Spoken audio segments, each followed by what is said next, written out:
Bueno, entonces vamos a continuar con la exposición del anti-Düring. Antes de seguir en esa exposición, hay un aspecto que me gustaría tocar, que es muy relevante ahorita en la exposición del texto, que es la cuestión del idealismo y del materialismo, ¿sí? Nosotros ya tenemos claro qué es la dialéctica, ¿no? La dialéctica entiende todo como proceso y como relación,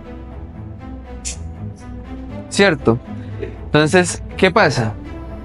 El debate del materialismo con el idealismo es el debate de dónde surgen las ideas. ¿Qué son las ideas? ¿Cuál es el problema? Hay dos posiciones que se presentan como contrapuestas, como excluyentes, como que o es la una o es la otra. Entonces, ¿qué es lo que uno responde generalmente?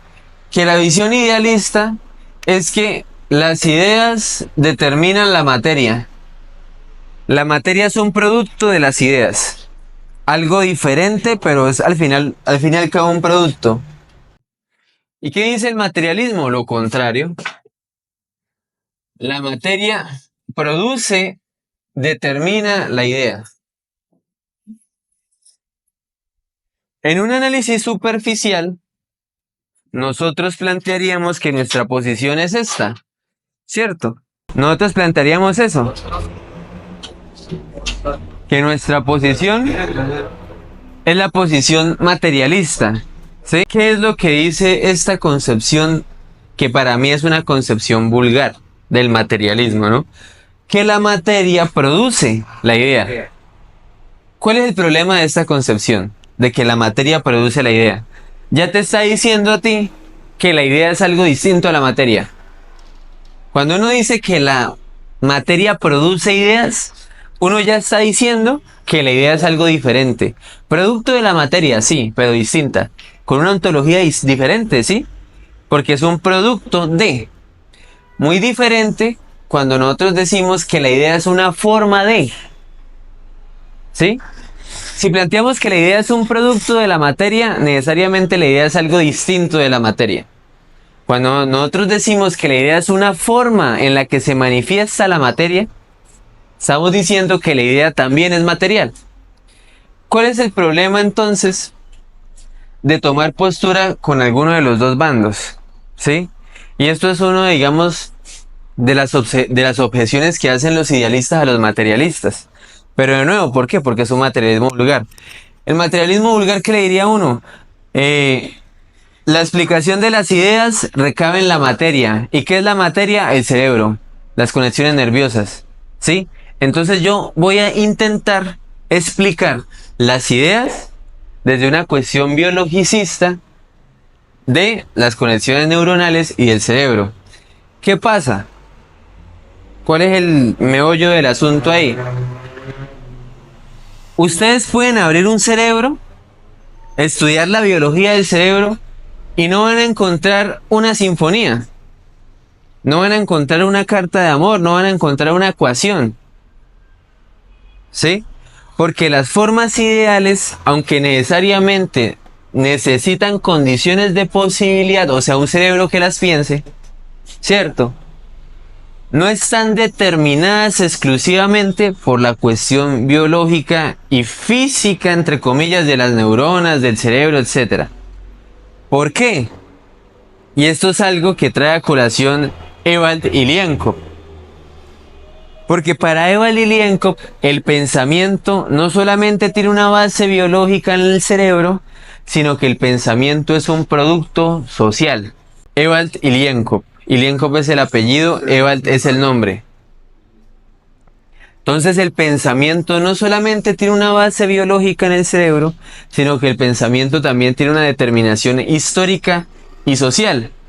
Entonces, ¿cómo podemos darnos cuenta de eso con un ejercicio sencillo? Piensen en algo. Piensen en algo y me van a decir el primer pensamiento en el que pensaron. Entonces, a ver, profesor Cortina, ¿en qué pensó? En pan. En pan. Profesor Manuel, ¿en qué pensó? Celular. En celular. Jaime, ¿en qué pensó?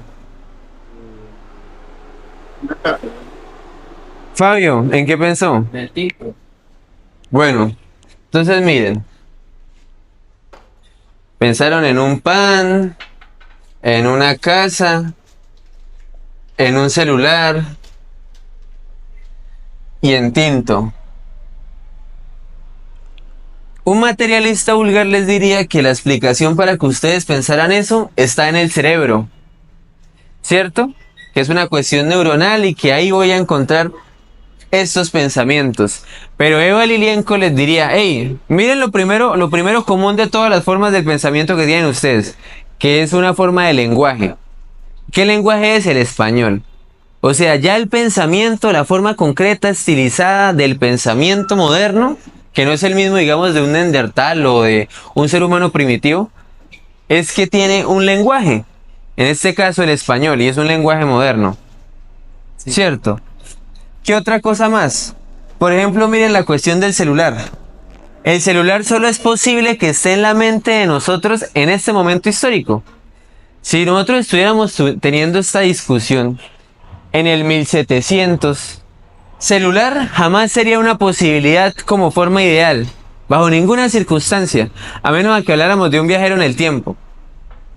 Entonces, celular tiene una explicación histórica. Celular como categoría, celular como idea, celular como concepto, solo tiene relevancia y posibilidad en un mundo, válgame la redundancia, en el que existan celulares. Esta sola idea a uno le está denotando, primero, que pues todos hablamos español, o sea, estamos en un mundo donde existe el español. Segundo, estamos hablando de una sociedad donde las fuerzas productivas se desarrollaron al punto en el que existen celulares. Lo mismo ocurre con el pan. ¿El pan qué implica? El pan implica que estamos hablando de una sociedad que ya pasó por la agricultura, que domó y dominó el trigo, la cebada, etcétera, y que aparte tiene técnicas para producir pan. O sea, estamos hablando de una historia de la sociedad, no estamos hablando de cualquier momento de la sociedad. O sea, estas categorías no tienen su explicación exclusivamente en el cerebro, sino en la historia y en la sociedad, que también es plenamente material. Sí, claro. Sí, todo esto tiene una explicación material, pero que no está en la biología y en la materia del cerebro. Entonces, ese era el gran problema de este materialismo vulgar. Que este materialismo vulgar lo reducía todo a la física y a la química del cerebro. Y se hacían los muy materialistas y los muy científicos. Y Eva Lilienko llega y les dice, no, el pensamiento es un producto social, es una manifestación social. Incluso el pensamiento subjetivo, por más subjetivo que se presente, es una expresión del ser social. Y ya nos dimos cuenta, todos pensamos en español.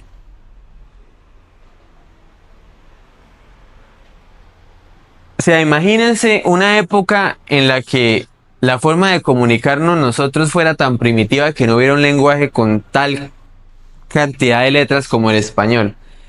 Yo les pregunto, ¿su conciencia sería tan estilizada y tan avanzada como la conciencia moderna? Piensen en nuestro código genético, nuestro cuerpo biológico. Piensen que nacimos hace 200.000 años.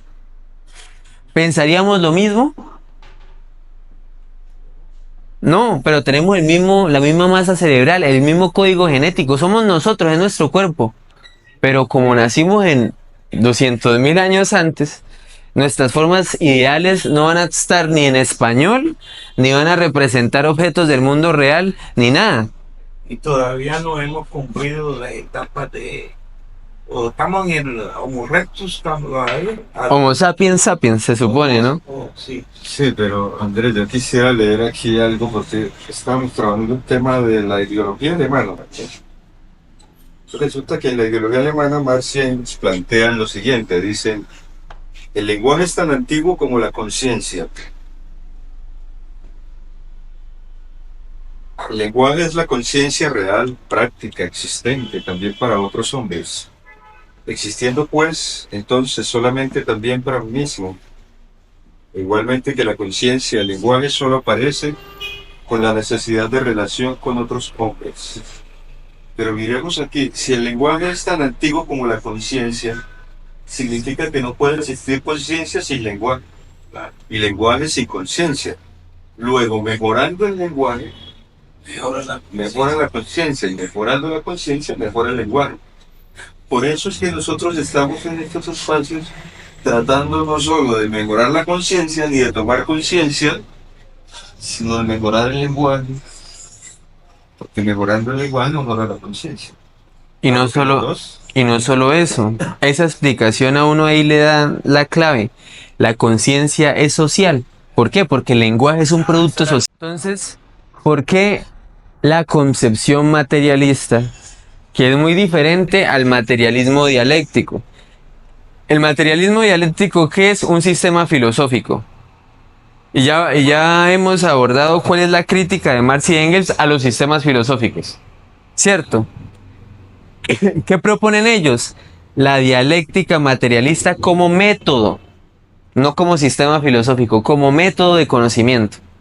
Entonces ellos no plantean un materialismo dialéctico, sino una dialéctica materialista. En los términos correctos, dialéctica materialista. No es un materialismo histórico, sino una concepción materialista de la historia. ¿Y por qué es tan diferente? Aunque pareciera que no lo es. Porque el materialismo histórico y el materialismo filosófico, dialéctico, son sistemas filosóficos. Son explicaciones que intentan abordar todo en su campo. Entonces, el materialismo dialéctico como sistema filosófico, ¿qué intenta explicar? Todo. El todo. Y eso es lo que intentaron hacer los filósofos soviéticos, explicar el todo. ¿Qué les decía Marx? No pierdan el tiempo en las palomas asadas del conocimiento absoluto. ¿Por qué? Porque el conocimiento absoluto se enfrenta a muros absolutos. El conocimiento relativo se enfrenta a muros relativos. ¿Sí? Y uno diría, pero el conocimiento relativo entonces, ¿qué es? ¿Subjetivismo? No. Porque lo relativo es objetivo, aunque pareciera contradictorio. ¿Por qué? Porque el objeto solo es objeto en relación con su causa. ¿Sí? O sea, lo relativo es algo totalmente material y totalmente objetivo. Por ejemplo, nuestras condiciones sociales como país son relativas, depende de las relaciones de nuestro país, de las formas históricas, geográficas, culturales. O sea, el capitalismo colombiano, ¿sí?, no es universalizable, es relativo. Pero lo relativo no le quita la objetividad, porque es plenamente objetivo, es exterior, es evidente que el capitalismo colombiano existe. ¿Sí? Entonces, por eso es muy interesante, digamos, esa diferenciación. El materialismo filosófico y el materialismo histórico como sistemas filosóficos, perdón, materialismo dialéctico y materialismo histórico, ¿qué van a intentar hacer? El materialismo dialéctico, explicar todo, la totalidad, lo absoluto. Y el materialismo histórico, explicar la totalidad de la historia. Ambas cosas tienen sus problemas. Por eso es muy diferente una concepción materialista de la historia. ¿Qué es una concepción materialista de la historia? Que los fenómenos políticos, culturales, jurídicos, tienen su explicación en la base real del proceso de producción y reproducción de la vida humana. Que es lo mismo que decirlo así. Antes de hacer política, cultura, arte, poesía, religión, el ser humano tiene que asegurar su existencia biológica. O sea, el primer acto histórico, ¿cuál es? Garantizarse el pan. Garantizarse la comidita para reproducir el cuerpo. Antes de hacer política, antes de debatir, antes de cualquier cosa, lo que nosotros todos los días hacemos, ¿qué es? Reproducir nuestra existencia.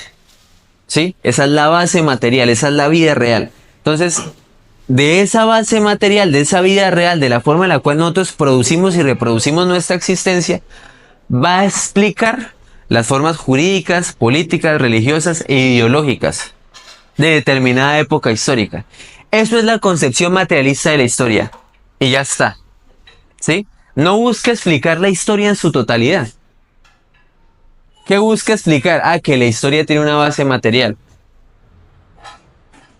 Entonces, Andrés, una preguntita, de pronto si puedes dar un ejemplo del método dialéctico, ¿cómo lo aplicaría uno en la vida real? Por un caso o algo así, si es posible. mire, les voy a leer directamente a Engels explicando más o menos cuál es la importancia del método, ¿no? Cuando sometemos a la consideración del pensamiento la naturaleza o la historia humana, o nuestra propia actividad espiritual, se nos ofrece por de pronto la estampa de un infinito entrelazamiento de conexiones e interacciones, en el cual nada permanece siendo lo que era, ni como era, ni donde era, sino que todo se mueve, se transforma, deviene y perece. Esta concepción del mundo, primaria e ingenua, pero correcta en cuanto a la cosa, es la de la antigua filosofía griega, y ha sido claramente formulada por vez primera por Heráclito. Todo es y no es. Pues todo fluye. Todo es que... Todo es y no es. Pues todo fluye. Se encuentra en constante modificación, sumido en constante devenir y perecer. Pero esta concepción, por correctamente que capte el carácter general del cuadro, no basta para explicar las particularidades de que se compone aquel cuadro total. O sea, decir, vamos a hacer una ciencia del movimiento y una ciencia que explique el movimiento en general, lo absoluto del movimiento, no me sirve para explicar las formas particulares del movimiento. ¿Por qué no me sirve para explicar las formas particulares? Porque la necesidad de lo absoluto, que es diferente a la generalidad, ¿no? La necesidad de lo absoluto me implica a mí que el movimiento en sus formas concretas, yo tengo que abstraerme de todas esas formas concretas. Entonces el movimiento de la historia me abstraigo de la historia, el movimiento de los átomos me abstraigo de los átomos, el movimiento de la vida, de la biología, del agua, etcétera, me abstraigo de todo eso. Incluso el movimiento geológico, el suelo tiene historia también. Me abstraigo de todo eso, de todas sus formas concretas, y me concentro en el movimiento en sí mismo. Eso, aunque es un paso fundamental, o sea, decir que todo está en movimiento es una obviedad. ¿Sí? Obviamente, válgame la redundancia, es muy superior a la metafísica, que uno le plantea que las cosas, yo las pienso porque están en una autoidentidad. Sí, o sea, está en reposo. Lo idéntico a sí mismo no se mueve. Lo idéntico a sí mismo no tiene potencias encerradas que va a desarrollar. ¿Por qué? Porque lo único que tiene es su propia identidad. A es igual a A. A no es nada más que A. Pero la realidad, ¿cuál es? Todo lo que existe tiene potencias a realizar. Y todo lo que existe, existe por potencias realizadas. ¿Sí? Entonces, esa noción de la dialéctica, ¿qué me dice a mí? Que cuando yo me enfrento a un objeto del conocimiento, cuando yo me enfrento a un objeto de estudio, tengo que conocerlo de manera histórica, o sea, entenderlo como proceso y entenderlo como relación. En palabras de la ciencia moderna, ¿qué sería? Hacer un análisis holístico y un análisis histórico. ¿Pero por qué? Y bueno, el ejemplo que ya les he dado un montón de veces, el de la semilla, ¿cierto? Como Jaime preguntó, ¿no? Que ¿en qué consiste la dialéctica como metodología? Entonces, bueno, hay que entender a las cosas como procesos, ¿cierto?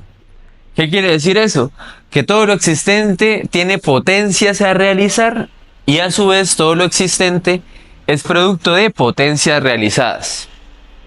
Entonces el ejemplo más claro es el del arbolito y el de la semilla. ¿Cuál es la cuestión, digamos, ¿no? Cuando se habla de las leyes de la dialéctica, uno siempre le dice, ¿no? Unidad de contrarios, cambio cuantitativo a cualitativo y negación de la negación. Eso es lo que uno siempre le dice, ¿no? Que son las leyes fundamentales en general. ¿Cuál es el problema? Mucha gente intenta o pretende explicar el mundo a través de que hay un aspecto positivo y un aspecto negativo. Un lado bueno y un lado malo, ¿cierto? Entonces, ¿cuál es el inconveniente con eso? Plantean dos cosas diferentes. Que está lo positivo por un lado y lo negativo por el otro. La dialéctica no es eso. O sea, la dialéctica sí es la unidad de dos cosas contradictorias. Pero ¿qué es la contradicción que se plantea? El ser y la nada. Y la unidad del ser y la nada, ¿cuál es? El devenir. ¿Sí? Esa es la unidad de contrarios. ¿Cómo se puede uno dar cuenta de eso acá? El árbol el ser árbol es el no ser semilla, ¿sí? El árbol no es una semilla. Lo mismo ocurre con la semilla. La semilla no es un árbol. Pero la semilla, para ser semilla, en lo que constitutivamente la hace semilla, debe tener las potencias para volverse un árbol. Entonces mírenlo así. Cuando la semilla pasa de su estado de semilla a su forma de árbol, deja de ser semilla. Ocurre el paso del ser a la nada. Es y ya no es. ¿Sí? ¿Qué problemas han habido con esta interpretación, digamos, de la unidad de contrarios? Que se plantea que, digamos, la semilla es y no es semilla. Por ejemplo, ¿sí? O sea, se plantea que es una contradicción. Y no es que sea una contradicción en términos de lógica, ¿no? En términos lógicos, no es que sea una contradicción en términos lógicos, sino que el paso de un estado a otro implica la negación. La semilla, para ser árbol, implica negarse como semilla, dejar de ser semilla. ¿Sí? Ese paso del ser a la nada y de la nada al ser es el devenir. Y ese paso está influenciado por unos aspectos internos y externos. Exacto. Hasta ahora, aquí en esta explicación, estamos viendo al objeto como proceso. Solo netamente como proceso en sus formas más generales. Entonces, ¿qué podemos decir? La semilla se niega como semilla y se afirma como árbol. El árbol en su proceso de reproducción produce manzanas y la manzana a su vez produce más semillas. O sea, el árbol se niega como tal árbol y se vuelve otra vez semilla. Este es un proceso, digamos, dialéctico que se repite. No necesariamente es así. Por eso es un ciclo. Esto es un ciclo, es como un ejemplo, ¿sí? Pero eso no necesariamente puede ser así. Yo puedo coger la manzana y comérmela y la semilla, pues, nunca llega... En la mata de plata. ¿Cómo así? Pues el proceso, Ah, bueno. en la mata de plátano, entonces tiene el colino, pero ahí está el fruto, y ahí entonces tiene la familia, tiene la mamá, la hija y la nieta. Ajá. En ese espacio, porque vos ahí ya tiene en cuenta en ese proceso el tiempo, Claro. Y ese mismo método aplica en las ciencias sociales. en todo lo En todo. O sea, el método dialéctico es un método que puede utilizarse para investigar cualquier cosa que exista. ¿Sí? ¿Cuál es, digamos, una de las características importantes de ese método? Y es algo que plantea Marx en la crítica a la filosofía del Estado y el derecho de Hegel, ¿no? La dialéctica particular del objeto particular. ¿Qué implica esto? Que la dialéctica debe ser idéntica a su objeto de estudio. O sea, la metodología debe ser la metodología específica del objeto que estoy estudiando. ¿Sí? No puedo aplicar la misma metodología para todas las cosas. Y es ahí donde la dialéctica es tan importante. Entonces, les voy a dar un ejemplo de esto. Piensen en la gravedad. ¿La gravedad es la misma acá o en China? ¿Hoy o ayer? ¿no? ¿Sí? La gravedad. ¿Es la misma acá o en China? ¿Es la misma hoy o ayer? O sea, podemos decir que es una verdad, entre comillas, universal, generalizada. Las formas políticas, las formas de Estado no son iguales acá o en China, ni son iguales hoy y ayer. ¿Sí ven la diferencia? Mientras que en las ciencias naturales podemos conocer de fenómenos que por su naturaleza Universalización de los... se pueden universalizar, en las ciencias sociales, como nosotros somos seres históricos, no debemos universalizar, debemos especificar. ¿Sí? Por eso Marx le decía a los filósofos, hey, pues sí, claro, un sistema filosófico implica la explicación absoluta de todo. Pero para uno tener un conocimiento absoluto se enfrenta a un muro absoluto. ¿Cómo? Ningún ser humano jamás va a llegar al conocimiento absoluto. Es que llegar al conocimiento absoluto implica el fin de la ciencia. ¿Por qué? Porque implica que ya lo sé todo. Implica que no hay nada nuevo que conocer. El conocimiento no es absoluto y no puede serlo porque está en constante actualización, porque el movimiento de la naturaleza es un movimiento real, es un movimiento que todo el tiempo se está actualizando, todo el tiempo está cambiando. Inclusive este ejemplo que nosotros estamos haciendo con esta manzana, en la realidad moderna nos implicaría que la manzana seguramente es un transgénico. O sea, hay un cambio constitutivo en lo que la biología de la semilla es, y ese cambio solo se explica por la historia. Llegamos a un punto en el que el ser humano es capaz de interactuar así con los procesos biológicos que los puede cambiar en su código genético. Las semillas transgénicas no pueden ser reutilizadas para semillero. Por ejemplo, ¿por qué? Porque es la semilla producida para hacer mercancía. O sea, ni siquiera la semilla en su naturaleza, sino la semilla como mercancía. Entonces, ¿a qué quiero llegar? Si bien uno puede aplicar, o bueno, guiarse por la dialéctica para conocer el mundo natural, ¿sí? La dialéctica tiene mayor relevancia y mayor potencia en la ciencia social.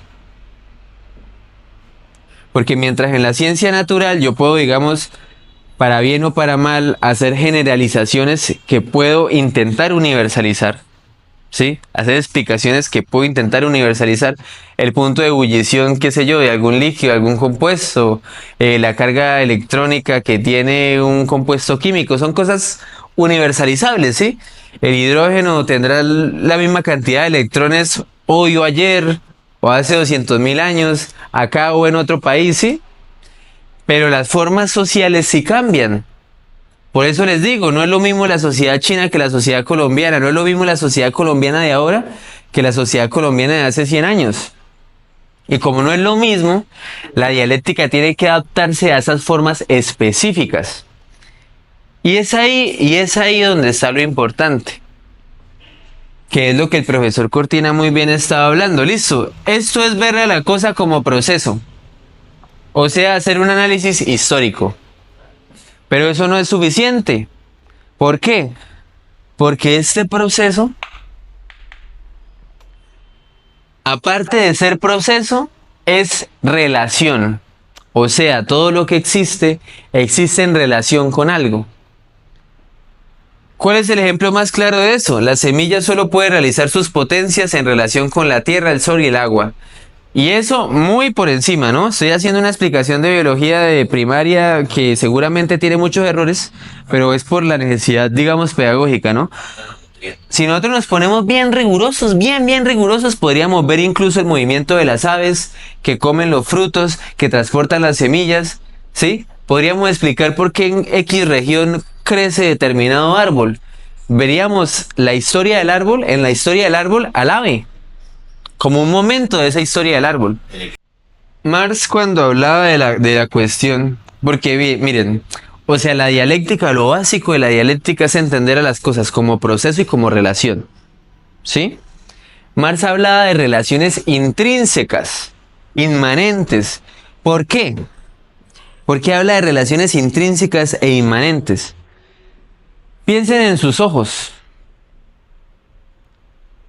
Los ojos humanos son una manifestación de la biología en relación con la luz. ¿Cuál luz? La luz del sol. O sea, nuestros ojos son una relación de nuestro proceso biológico con la luz del sol. Y es una relación constitutiva de lo que nosotros somos. Miren sus dientes, la forma de los molares, la forma de los colmillos. Existe en relación con la comida que nosotros comíamos durante tantos años.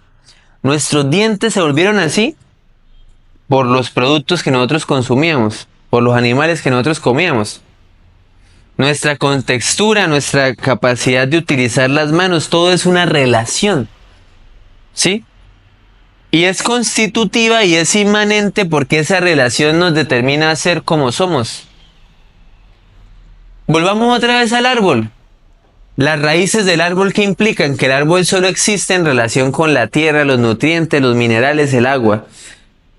Piensen en las hojas que explican que el árbol solo existe en relación con el sol, con el aire, con el oxígeno.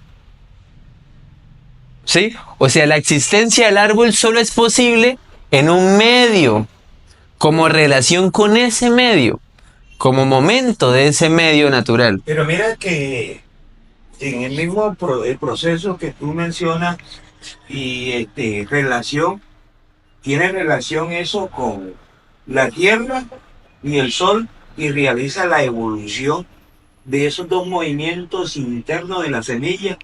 Nace el pequeño tallito y ese tallito va haciendo el movimiento. Embrión, semilla. Entonces hace el movimiento y hace el movimiento geotropismo, buscando siempre la luz solar. Solamente la semilla, nadie es algo natural. Busca es moverse siempre para el suelo. ¿Por qué? Enseguida dice, yo me tengo que alimentar. Porque el alimento que yo tengo ahí no me va a alcanzar. Y hace entonces, nace el otro hacia arriba y ese fototropismo buscando la luz solar. Uno de los... Por eso ella realiza, es una planta monoica. O sea, ella elabora su propio alimento a través de la fotosíntesis. Uno de los ejemplos más claros de eso, digamos, porque se habla de relaciones intrínsecas, internas, inmanentes. Piensen, por ejemplo, en un insecto palo. ¿O ustedes se han visto esas mariposas que tienen en las alas diseños de serpientes? Lo que la mariposa es, lo que la constituye como tal, ¿sí? En lo que ella es, está la marca de una serpiente. La forma de una serpiente. ¿Eso qué quiere decir? Que la mariposa se adaptó por la relación con los depredadores. Y por eso parece serpiente, para ahuyentar depredadores. ¿Sí? O sea, la relación con el medio la transformó y hizo que su inmanencia, o sea, lo que ella era, cambiara. Un ejemplo claro de eso es la evolución. Y ese es el camuflaje. O el camuflaje, por ejemplo. Epidermis específica como defensa. Exacto, ¿qué quiere decir? Eso expresa la relación de ese ser biológico durante siglos con sus depredadores. Lo mismo nosotros en cuanto a nuestra relación con el medio natural. Nuestro cerebro creció a ese tamaño por la ingesta de carne cocinada, ¿sí? La capacidad de dominar el fuego, o sea, eso cambió nuestra biología. Dice que los primeros hombres, como vivían solamente de los vegetales, cuando el ser humano empieza a consumir proteína animal, empieza a desarrollar mucho más su creatividad y su inteligencia, dicen algunos historiadores. Por eso, para Hegel, era importante plantear que la diferenciación entre objeto y sujeto es una diferenciación relativa más no absoluta. ¿Por qué? Porque el sujeto, en ciertos análisis, es objeto. Por ejemplo, yo soy un sujeto. Mi existencia es subjetiva. Mi conciencia es subjetiva. Ninguno de ustedes puede tener conciencia por mí. Mi conciencia, la conciencia necesariamente está aportada por un sujeto. Y sin embargo, la expresión de mi conciencia mediante el lenguaje, mediante la expresión gráfica, es objetiva, porque para ustedes es un objeto. La expresión de mi subjetividad, lo que yo les digo, lo que yo les hablo, lo que yo les demuestro, es objetiva para ustedes. Entonces, aunque yo sea sujeto, también soy un ser objetivo en el mundo. El sujeto también es un ser objetivo. Y de manera inversa podríamos decir lo mismo, digamos, con los objetos del mundo humano. Todos los objetos que vemos acá están plasmados con la subjetividad humana. Todos los objetos aquí la expresan, por ejemplo las sillas. ¿sí? Los celulares, el techo, son objetos que no existen, digamos, de manera automática en la naturaleza. Son un producto de la subjetividad, ¿sí? De la actividad de los seres humanos. Entonces, es ahí donde la dialéctica es tan importante y tan relevante. Porque yo, cuando me enfrento al conocimiento de algo, lo conozco como proceso y como relación. O sea, conozco a la cosa en su real existencia y en su real movimiento. ¿Cómo opera la ciencia? La ciencia general, ¿no? La ciencia moderna en su generalidad. La ciencia lo que hace es coger al objeto, separarlo de su medio natural y individualmente estudiarlo. ¿Sí? Lo coge, lo separa y lo estudia. Eso ha permitido muchos avances y muchos progresos. Pero el mismo Engels lo dice más adelante en el texto. Nos ha traído la mala costumbre de pensar que las cosas existen independizadas de las demás, como si tuvieran una naturaleza propia. Y eso lo vemos con mayor problema en las ciencias sociales. Por ejemplo, las ciencias sociales generales, ¿no? La economía, la ciencia política, que el derecho, que la sociología. ¿Qué está haciendo aquí cada ciencia social? Pretende que la sociedad que existe como unidad, Pero según hemos estudiado, las ciencias sociales no son ciencias sociales, valga la redundancia, son disciplinas. sí, o sea, la ciencia social tiene algunas problemáticas que para algunos evita que sea una ciencia, ¿no? Yo siento que la ciencia puede llegar a conocer lo social y que puede haber ciencia social, pero la ciencia social que se hace en la academia de manera hegemónica tiene errores de base que le impiden conocer el mundo de manera objetiva. Entonces, por ejemplo, uno de los errores, ¿cuál es? Cogen la sociedad, la separan en diferentes factores y oponen cada factor al otro.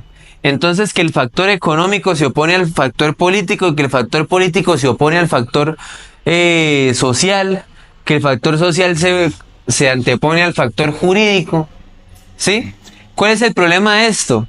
Pretender que lo económico tiene sentido en sí mismo, que lo político tiene sentido en sí mismo, que el derecho tiene sentido en sí mismo. ¿Sí?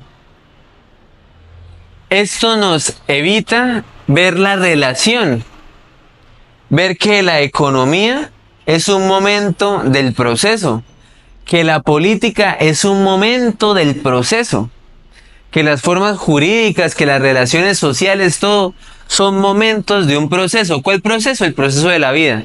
¿Cuál es el proceso de la vida humana? El proceso de producción y reproducción del cuerpo social, o sea, de la sociedad.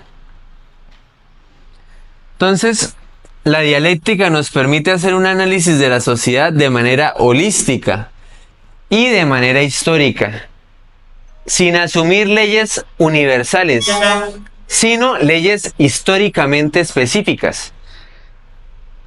Eso lo pueden encontrar con una mayor, digamos, exactitud en el segundo prólogo al Capital. Sí, en el segundo prólogo al Capital, Marx explica, mediante la crítica a otro autor, qué es lo que él plantea cuando habla de leyes históricas. ¿Sí? Él no habla de unas leyes que existan desde siempre y que determinen la historia desde afuera. Él habla de leyes que solo existen en determinados momentos históricos y que expresan una necesidad específicamente histórica. ¿Qué quiero decir con eso? Por ejemplo, el cambio del feudalismo al capitalismo. El cambio del feudalismo al capitalismo solo era posible en el feudalismo. Antes del feudalismo, hablar de capitalismo no tenía sentido. O sea, esa potencia, esa ley de la historia, la ley de que el feudalismo contenía en sus potencias engendrar el capital. Eso es algo históricamente específico. Es muy diferente hablar de necesidad histórica a necesidad de la historia.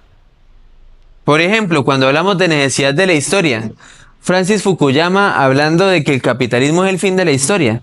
O sea que todo el proceso de la vida humana durante todos los siglos que los ha acontecido eran llevarnos al capitalismo. Eso es una necesidad de la historia. O sea, la historia tiene como necesidad el capitalismo. Eso obviamente es falaz. Muy distinto es una necesidad histórica. El feudalismo produjo las mismas condiciones materiales para que necesariamente tuviera que ser reemplazado por el capital.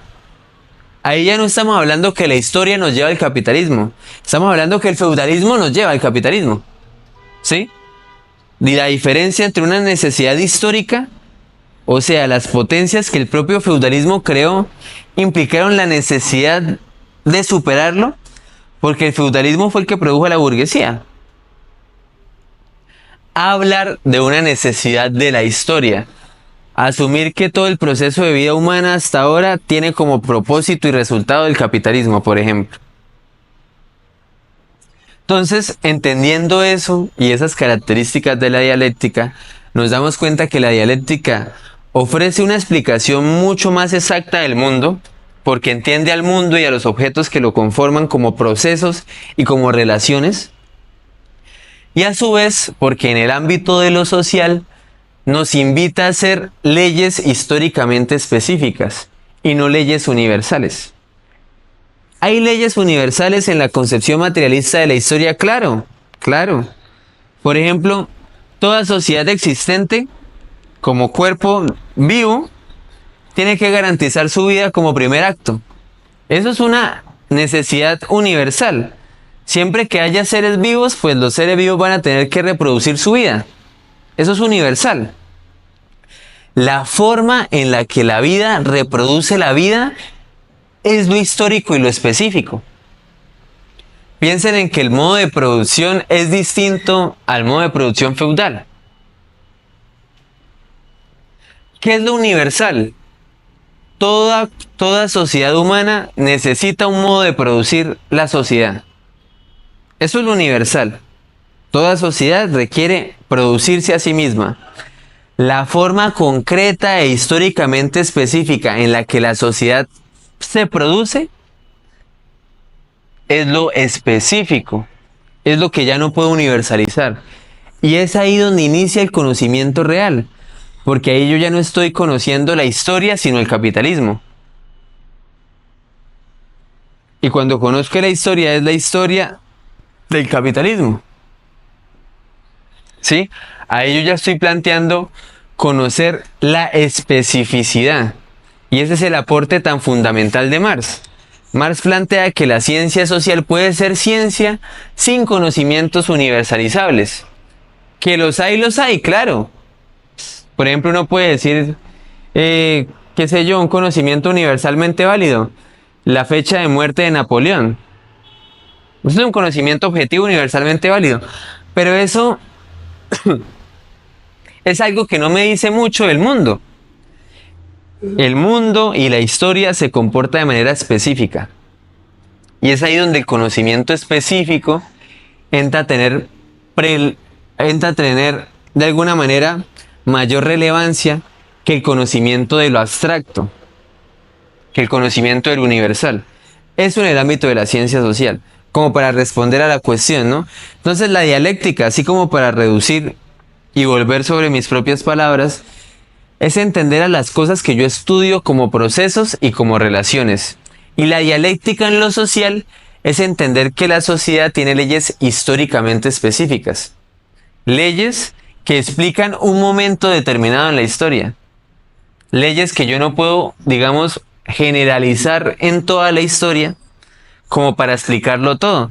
Y eso es algo muy interesante que dice Engels en el Anti-Düring. Una teoría que me explica todos los mundos posibles.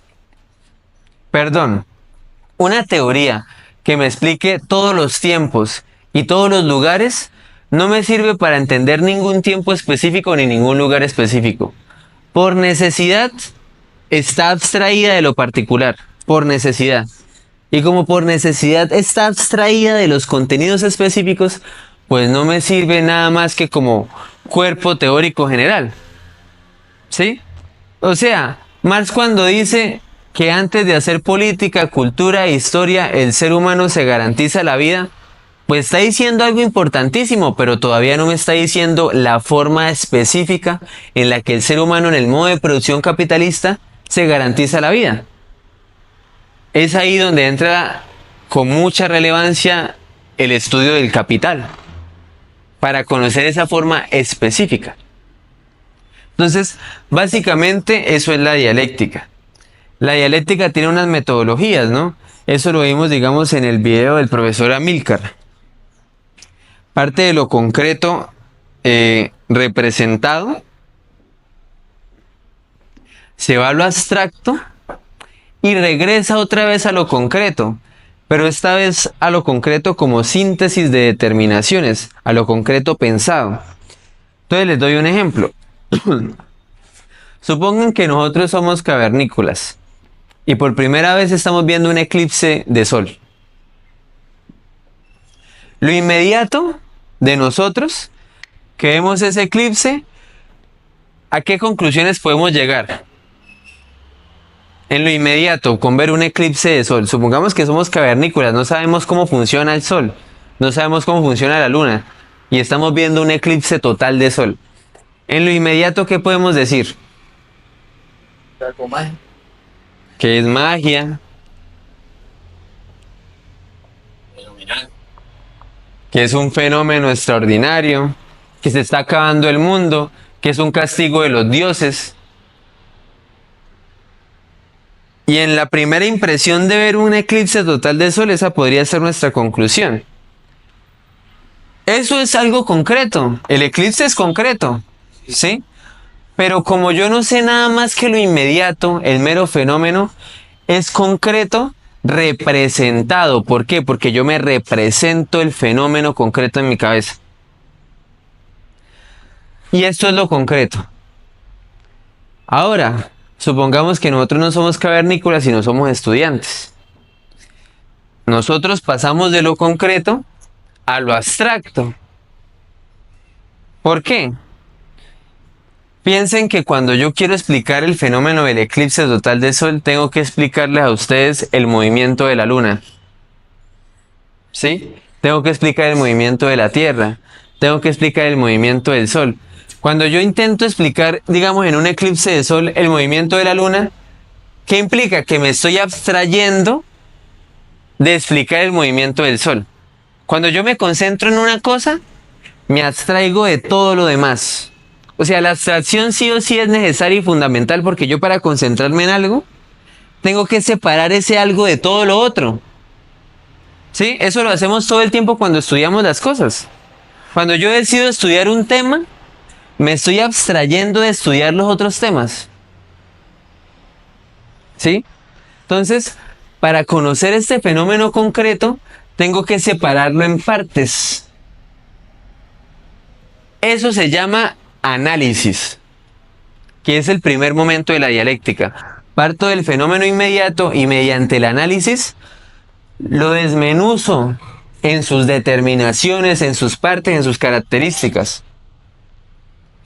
Una vez desmenuzado ese objeto y una vez desarrollada cada característica, cada relación, cada determinación del objeto, yo luego regreso al objeto, regreso a lo concreto, pero ya no como concreto representado, sino como concreto pensado. Entonces yo ya cuando regreso a lo concreto, sé que el eclipse total de sol no es producto de la furia de los dioses, no es producto de la magia, es producto del movimiento de la luna, ¿sí?, alrededor de la Tierra, que en algún momento de ese movimiento se sobrepone al sol.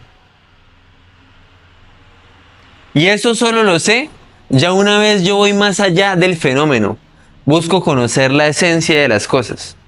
Entonces, la dialéctica como metodología, partiendo ya de lo que les dije, ¿no? Todo como proceso y como relación, tiene dos momentos fundamentales. El momento analítico, que es cuando yo parto de lo concreto y me abstraigo en sus características, determinaciones, relaciones, y un proceso o un momento sintético, cuando una vez yo ya he estudiado las características separadas del objeto, las vuelvo a reunir, ¿sí?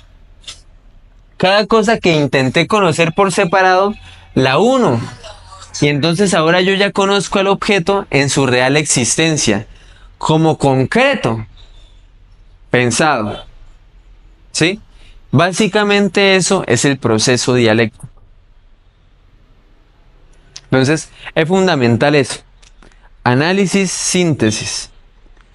Proceso, relación. Y ya. Básicamente eso es en su generalidad. Hay unas leyes fundamentales, sí. El cambio de lo cuantitativo a lo cualitativo. Pero es muy impresionante la forma en la que Marx planteaba estas cuestiones de esas leyes. Él no pretendía coger en su mente y producir unas leyes universales y luego a partir de esas leyes universales explicar el movimiento real del mundo. Para él la forma es a la inversa. Del movimiento real del mundo yo saco leyes generales y en el momento en que la ley general no me explique el movimiento real, cambio de ley. ¿Sí? Porque la ley, la teoría está y debe estar subordinada al mundo real y al conocimiento de lo real, siempre. Entonces vemos cómo él opera a la inversa. Una de las críticas que le hacía a Dühring, y lo vamos a ver más adelante, por ejemplo, él decía, ¿no? Marx plantea de manera teleológica que el capitalismo va a llegar a su fin por una ley universal de la negación, hablando de que el pasado era la partera del presente y del futuro, ¿no? Y Marx y Engels dicen, hey, no, yo no estoy diciendo eso, yo no estoy diciendo que necesariamente esto vaya a ser así, o sea, que necesariamente vaya a haber comunismo, socialismo, no. Estoy diciendo que en el capitalismo está la necesidad de algo distinto, de algo nuevo, de algo diferente. Pero es lo mismo que como hablamos de la semilla. A la semilla, si yo no la meto en la tierra, si no la riego, si no dejo que le llegue el sol, ¿la semilla va a crecer? Y la semilla tiene la determinación de ser un árbol. Tiene la determinación de convertirse en un árbol. Y es una determinación objetiva, verificable. Está ahí en potencia. Y aunque sea una determinación, no implica que determinadamente la semilla se va a volver árbol. ¿Por qué? Porque puede un animal comérsela, puede desaparecer la semilla, puede que nunca sea plantada o sembrada. ¿Sí? Entonces, determinación no es lo mismo determinismo. Y eso es fundamental entenderlo. Determinación no es lo mismo determinismo. Determinación es que tiene determinadas potencias que pueden o no realizarse. O sea, la semilla está determinada a tener la potencia de producir un árbol. Si no, no sería semilla. Pero no está determinada desde un punto de vista determinista a volverse sí o sí árbol. Y determinismo, ¿qué diría? Determinismo sería plantear que la semilla sí o sí se va a volver árbol. Determinación es que la semilla contiene la determinación de volverse árbol, aunque eso puede que no pase. Tiene potencial. Ajá. Y básicamente eso es la dialéctica. Así a muy grandes rasgos.